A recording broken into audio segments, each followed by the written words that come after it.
This is the news at 10, live from Channels Television. Reporting tonight.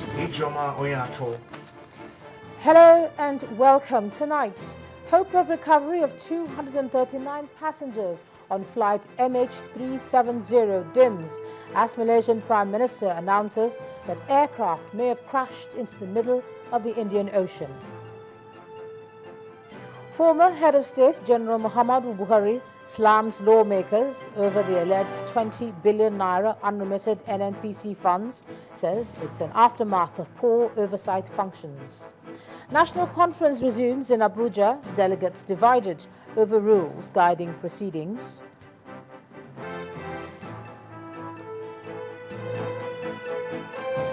And Agriculture Minister Akinwumi Adesina discovers cold rooms stocked with rotten fish in Lagos, orders inventory of all cold rooms in the country.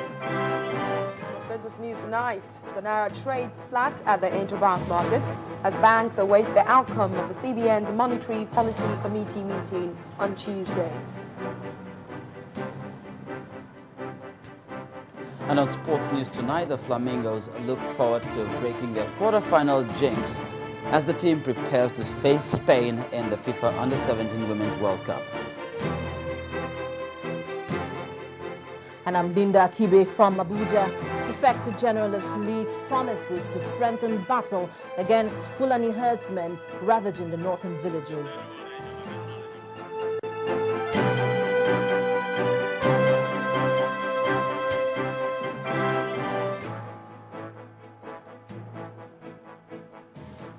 It appears their worst fears may have been realized as the Malaysian Prime Minister Najib Razak announced in a sober broadcast to his fellow countrymen that the missing flight MH370 may never be found.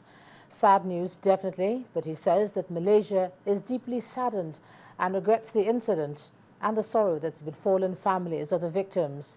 He said findings clearly showed that the ill-fated aircraft landed in the middle of the Indian Ocean. Our Foreign Affairs correspondent Amarachi Ubani reports. This evening, I was briefed by representatives from the UK Air Accidents Investigation Branch. The announcement by the Malaysian Prime Minister Najib Razak has become the most heartbreaking news since search for the missing plane began. It was based on new analysis by British Satellite Film Inmarsat, which provided satellite data, and the UK's Air Accidents Investigation Branch, AAIB. Using a type of analysis never before used in an investigation of this sort, they have been able to shed more light on MH370's flight path.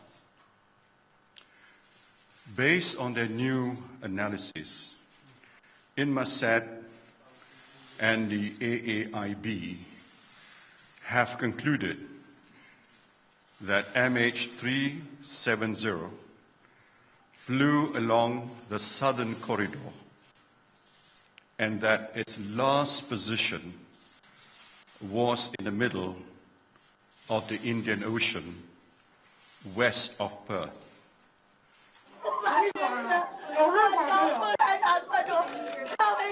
At the Beijing hotel, where many of the relatives of the Chinese passengers have been staying, the news was devastating.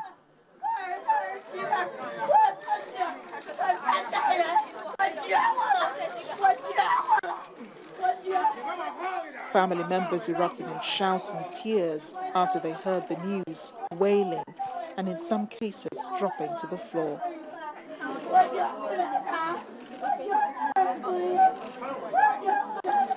At least 4 people were taken out on stretchers, having been overcome with emotion. Others lashed out at members of the media.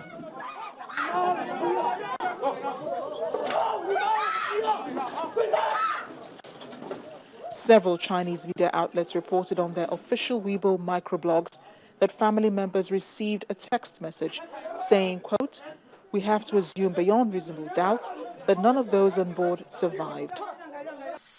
This is a remote location far from any possible landing sites. It is therefore with deep sadness and regret that I must inform you that according to this new data, flight MH370 ended in the southern Indian Ocean. Inmarsat said it had used a wave phenomenon discovered in the 19th century to analyze the 7 pings its satellite picked up from flight MH370. The pings automatically transmitted every hour from the aircraft after the rest of its communication system had stopped, indicating it continued flying for hours after it disappeared from its flight path from Kuala Lumpur to Beijing. Inmarsat scientists then interrogated the faint pings using technology based on the Doppler effect, which describes how a wave changes frequently relative to the movement of an observer, in this case, the satellite. The incident is likely to spur a review of aviation rules, especially related to communications equipment and the ability to turn off a plane's transponder.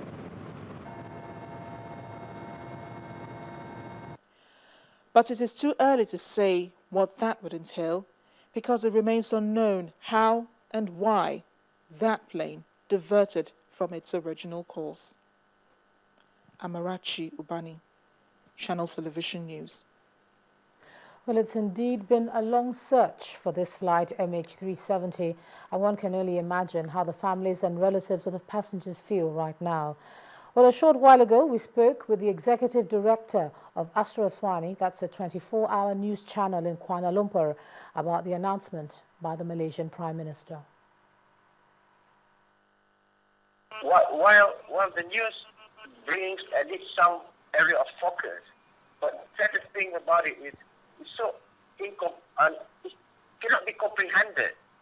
Why would the plane go that way?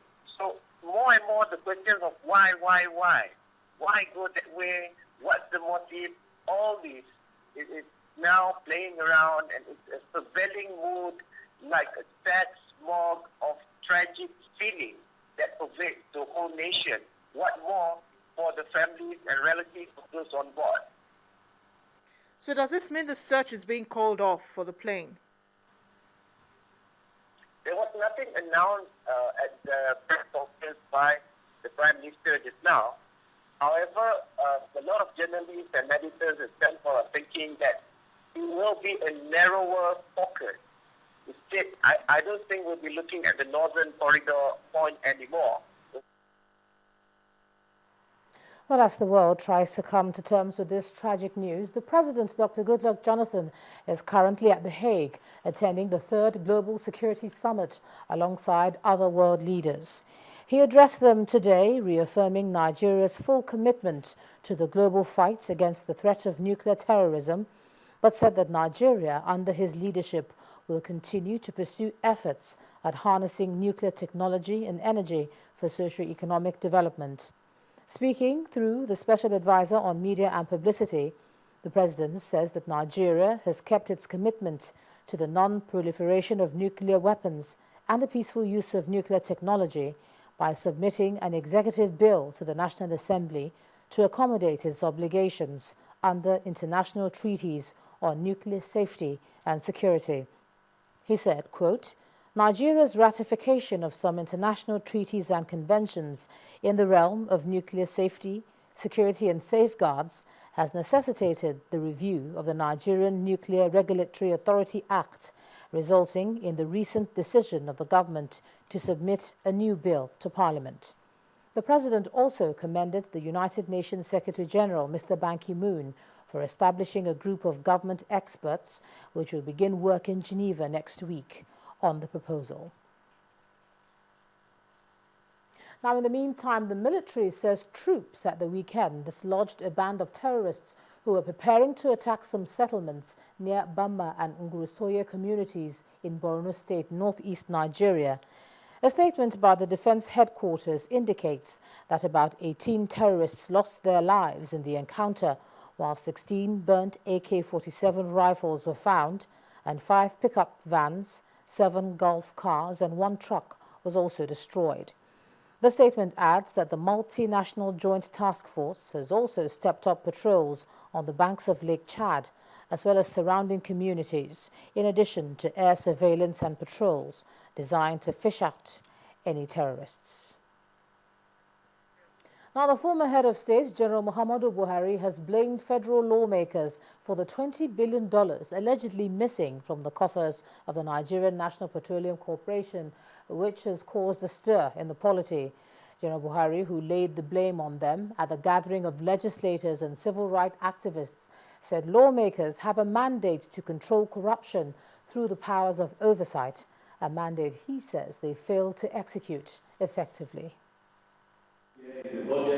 This is the first in the series of the Progressive Governors Forum, a quarterly series set aside to discuss issues of national importance that will bring the needed change, development and growth to Nigeria by bringing new ways of doing things. Legislators and activists here discussed the issues surrounding accountability and transparency in budget implementation, the budget process and the role of public finance management in good governance. The issue of the missing $20 billion raised by the suspended central bank governor took center stage, and former head of state spared no words. I believe that it is better because it is your duty to understand and defend the people.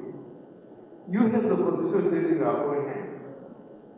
How can you allow the most important source of sustaining Nigerian economy and sustain Nigeria for 8 years without being audited? I want to challenge all of us here that we should not go with the notion of always looking for where is our money. We know where it is going. We should rather go from here with a resolve to follow our money. For the lawmakers, the issue of budgeting, transparency, accountability and process was on their agenda, especially the impact of what they called below-the-radar expenditure on the development of Nigeria. At least in the case of PMS, there is a capital expenditure line. The question or the issue is that an agency has decided on its own to incur expenditure that is not appropriated. What is wrong in Nigeria doing an open accounting of its revenue by saying we will declare national revenue on the basis of the moving price of oil, but we will have a line account that allocates money for sovereign savings as part of the budget? What is wrong in that? One of the issues on which all these participants here at this forum agree is that there can only be development in Nigeria when accountability and transparency are ensured in operations across board, especially starting from the budget process, implementation, and the effective management of resources. Omelogo Nnadi, Channels Television News.